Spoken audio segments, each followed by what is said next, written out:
Now, Melinda Gates from the Gates Foundation charity was fundraising in London this week. She wants to provide access to birth control, including contraceptive injections, to millions of women in developing countries. She says giving women control over their fertility will empower them and save millions of lives. But has easy access to contraception been unanimously good for British society? And is it right to promote those Western values in developing countries? What do you think? One of the world's most powerful couples is challenging the Catholic Church on one of its core teachings, contraception. Melinda Gates, herself a practicing Catholic, wants to bring artificial birth control to 120 million of the poorest women in the developing world, and our government is helping to fund it. Every single year, 100,000 women die in childbirth who say they didn't want to be pregnant in the first place. And we know they also lose 600,000 babies every year from women who say it was an unintended pregnancy. We can save all of those lives by simply giving them the modern tools that we have today in the UK or in the US. But the Catholic Church disputes her cause. They say promoting contraception would increase promiscuity. The Vatican says that sex should only be for procreation within the bonds of marriage. Across the world, Catholic clergy teach this as a fundamental part of their faith. It's not the business of the government to be promoting contraceptive devices. It will be like, say, the government will pass a law which will fund the promotion of pork eating among the Muslims. So, is it time the Catholic Church changed its stance on contraception? Would it empower women, save lives, and control population growth? Or is there something immoral about trying to control how many children people have in poorer countries? Are we imposing our secular Western values on people who may believe children are a gift from God? If you've a webcam, you can make your point on Skype, or you can join the conversation on Twitter, phone, text or email. The details are all on the screen. And we're joined in the studio for this discussion by Caroline Farrow from the group Catholic Voices. And I think you're also expecting your child, so congratulations. Thank you. People like Melinda Gates, who incidentally happens to be Catholic, a lot of Catholics in this country say contraceptives are a force for good. Why do you object to them so strongly? Well, firstly, we don't object to women being in charge of their own fertility and being empowered, but actually there's no evidence to suggest that contraceptives do actually have any life-saving effect. Melinda Gates says that she wants to save the lives of women and babies, and that's a very laudable goal, and we would agree with that. But actually providing contraceptives, particularly to women in the developing world, will not impact on maternal mortality rates. Really? Well, in fact, what women need, why are women dying in childbirth? Because they don't have decent basic medical care. They don't have doctors, midwives. They're not giving birth in sterile conditions. They don't have decent any antenatal care. What we need is things like roads to clinics, emergency mobile phones. There's a whole lot of provision that needs to be given to women who are expecting and to newborn babies and infants. And providing contraception just sort of circumnavigates the issue. Really? I mean, Jenny, go ahead. It adds to it. I mean, obviously we need those other measures, but to not allow women to have the right to have contraception, not to educate them into contraception, not to limit the number of children that they have. Kids of 12 years old in Sierra Leone, as soon as puberty hits, they're pregnant. I cannot understand your viewpoint at all. Well, the thing is, it's not about limiting women's rights to fertility. And 12-year-olds in Sierra Leone having children is absolutely, no one can condone that at all. So let's give them contraception. But surely that just empowers the men who want to exploit them. 12-year-olds should not be having sex. The problem is with young marriages and with rape.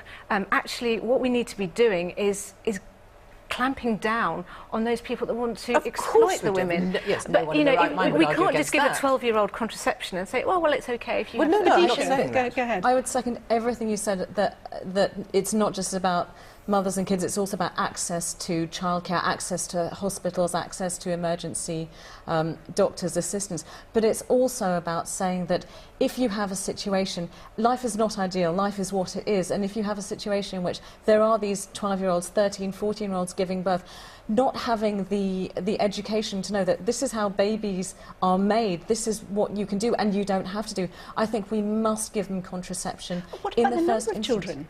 I mean, a lot of these women are having 10, and 11, 12 it goes beyond this question of what happens in the immediacy of a pregnancy. It's also that if you have large families, how are you, as the woman who is the head of a family in these cases, it's about how do you pay for them, can you educate them, it's about resources, and this creates tremendous strain financially, socially, personally, psychologically in the years to come. But then the way we empower women is by education. Nobody is arguing that women shouldn't be educated about sex. The Gates Foundation is going to do that too. It's not just giving them contraceptives. But a much better way would be to empower women with something like natural family planning, which, according to the World Health Organization, has success rates. I know you're laughing. It's no longer. I'm just smiling, but Jane, I mean, you know. Well, yes. I mean, it really doesn't work, does it? You're going to say it works well. It does.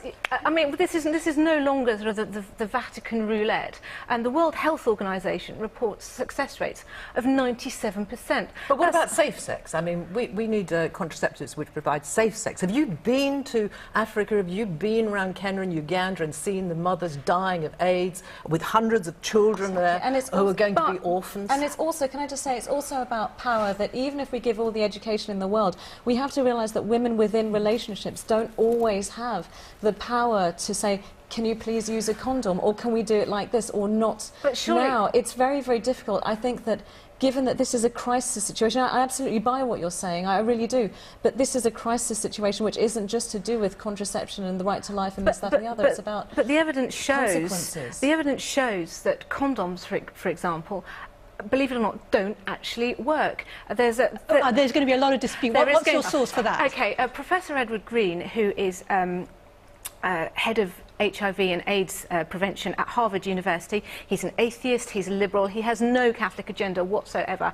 He was on the ground in Africa for 20 to 25 years giving out condoms, and he said that the evidence showed that it didn't work. There's a phenomenon known as risk compensation, which means that people feel that they're protected, and so they engage in sort of more riskier behaviour in general. Yeah, exactly. But did you take on that? This is exactly what I was talking about the empowerment of women, though, that even if you have condoms, you don't always have the power within the relationship or within the encounter to make sure that they're used properly and to make sure that they do serve the purpose they were absolutely designed for. But this is why I'm absolutely pro-contraceptive injections, which is what we're talking about here, isn't it? But the thing is, a contraceptive injection on its own is not going to protect against disease. Absolutely agree with that. We only need to look at, neither does natural child contraceptive method. Yes, you need a condom, method isn't going you to need a condom and you need an injection. But what we also need is education. Yeah, absolutely. And as well, you've made that point, Karen. I just want to bring in another contributor here, which is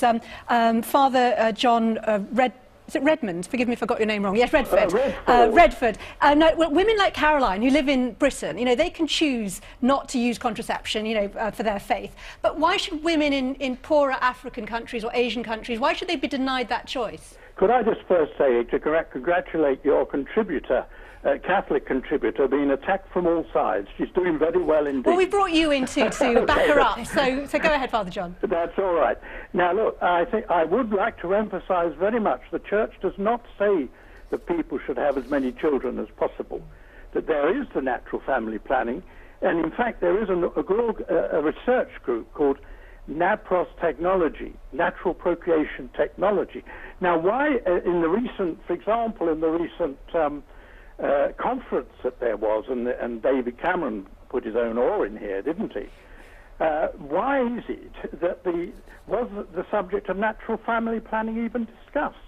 Because as this good lady said, many scientists are saying it's possible. But answer the other side, Father John. No, the question I put to you is... No, but Father John, that's not we've moved on from that. Tell me why women in these developing countries shouldn't be given the choice in the way that Caroline has the choice not to use it if she doesn't want to. Well, because it's wrong. She is given the choice. She can use natural family planning. But what is not permitted is to make a sexually immoral decision, which is to say, to separate, which contraception does, the sex act from the procreative act. All right, I want to bring in, just a moment here, just a moment, Father John. I want to bring in Maika Van Min, who's the country director for Mary Stopes International in Senegal. Now, your organisation provides contraception to women in this country in Africa. What do the women you meet say to you about it? Yes, indeed. Actually, mostly the women just say thank you. Mary Stopes International Senegal is a new program. We've been providing services for 8 months, and we already have a massive impact, serving 6,000 women. And most of the feedback that I've heard is thank you very much for providing these services that we do not have access to. Only 12% of women in this country have access to a modern contraception method. 30% of women express a need for a desire to use family planning methods. So we are going for these women, and we show up, and they show up because they want this and they need this. I can give you an example. Last Monday, Melinda Gates came to visit our program, and we spoke to a 19-year-old Bernadette who had been married for a year, and she was carrying her newborn child in her arms, and she was breastfeeding while we were talking to her. A lovely child, obviously, and we asked Bernadette, why are you here? And she said, well, you know, I've had this one child, and I want to do the best for this child. I want to give her the best future possible, and I want to give my children that I hope to have in the future also the best education and start in life. And for that, I need to space my pregnancies. Okay. And I think that's key for what we do. Thank you. Well, I also want to bring in Dr. Ob Ide, who's a Catholic physician in Nigeria. Dr. Ide, are you saying that all these women, maybe the women that you deal with, they are choosing to have babies? I mean, these women don't all have the power to say no to their husbands, do they? Don't they need contraceptive choice? Well, thank you for having me. And the answer to that is that, yes, not all of these women, okay, would have the opportunity to say that I don't want to have this particular child at this particular time with their husband. There is that lack of power in the dynamics of man and woman relationship here in Africa. However, to say that they need contraception as their answer is not right. It's not the answer. What Carolyn Farrow has told you is that women need education, okay? Now, most of the women that you will stop on the road or I will see in my hospital, if you ask them, when was your last menstrual period? Why is this important? How does it help you remain healthy? They don't have even that basic information and basic knowledge to know why they need that information on their fingertips. Okay, let me put that to Maika then, Dr. Ide. Maika, Dr. Ide is saying, you know, women need education. Caroline's saying if we put more money into roads and healthcare, it's not about contraception, it's just about better healthcare for women. I actually think it's a question of both. Yes, we need better healthcare in countries like Senegal, the very low resource settings, and we need better healthcare. I fundamentally don't agree with saying that contraception is not part of that, because in a recent Lancet study, we showed that if this unmet need for family planning, just giving women what they've already expressed what they want, we can reduce maternal mortality by 29%, and not just maternal mortality, infant mortality by 10%, and the children between 1 to 4, we can reduce their mortality by 21%. So these are massive health impacts that are due and linked to contraception. Dr. Ide? Yes. There are measurable health impacts by offering the contraceptive advice and support as well? I am very, very sorry. I have to strongly disagree with you. Contraception is a big distraction to maternal mortality. Women that die every day in this country do not have the ability to get from where they are having an emergency to the hospital because of roads. When they get to the hospital, there are innumerable amounts of delays because the health system is badly put together and there are no resources or personnel to take care of their problem. Contraception is the biggest distraction to helping women stay alive. Okay, it is not the answer. Dr. Edie, we have to leave it there, but Micah Van Min, thank you both very much. Karen, go in there I'd briefly. like to bring up on this point of unmet need. Actually, a World Health Organization report says that 89% of partnered women between the ages of 15 and 49 have ready access to contraception and can use contraception. When they talk about unmet need, they're actually including this women who are already pregnant. Very briefly, please. Sorry, women who are breastfeeding. Actually, that figure would include the 65,000 Roman Catholic nuns in Africa who don't want to use contraception. So you're saying the figures are misleading, Padisha? I was just going to say, following on from those two people, we need everything. We need the contraception, we need education, we need access, we need a raising of consciousness. I'm very glad of what Melinda Gates said. Very briefly, Jenny. I'm appalled that anyone even questions that this is necessary. Of course it's necessary, and I'm horrified that a bunch of male, celibate, childless people in the Vatican continue to try to rule over half the population. It's dreadful. Thank you. Time for a couple of comments. Demetrius in London. I do believe a child is a gift of God. However, a child shouldn't pay the price of being born when the parents don't have enough resources to give that child a decent life. And Rita, women should have access to contraception. They can choose not to use it due to religious beliefs, but they should have the choice.